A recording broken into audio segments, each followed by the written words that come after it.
রাস্তা জুড়ে লাল হলুদ রঙিন লণ্ঠনের আলোর সমারোহ, দোকানপাট, মার্কেট সহ আলোকসজ্জা করা হয়েছে পুরো এলাকা জুড়ে। কোনো কোনো জায়গায় আবার শোভা পেয়েছে ফুলের সাজও। চীনা নববর্ষ উপলক্ষে হংকংয়ের ওয়ানচাইয়ের এই চমৎকার সাজসজ্জা উপভোগ করছেন পর্যটক ও স্থানীয় দর্শনার্থীরা। পরিবার নিয়ে পরিপাটিভাবে সাজানো জায়গাটি ঘুরে দেখছেন বাসিন্দা ও পর্যটকরা। সুন্দর মুহূর্তের স্মৃতি ধরে রাখতে নিজেদের ক্যামেরা বন্দি করে নিতে দেখা যাচ্ছে অনেককে। চীনের পাশাপাশি এবার হংকংয়েও শুরু হয়ে গেছে চীনা নববর্ষ উপলক্ষে নানা আয়োজন। তারই যেন চিত্র ফুটে উঠেছে ওয়ানচাই এলাকায়।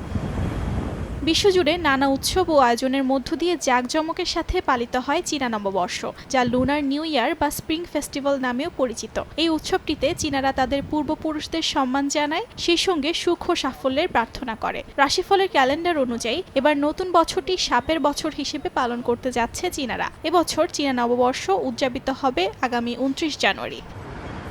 অর্জিতা শেহজিন, সময় সংবাদ।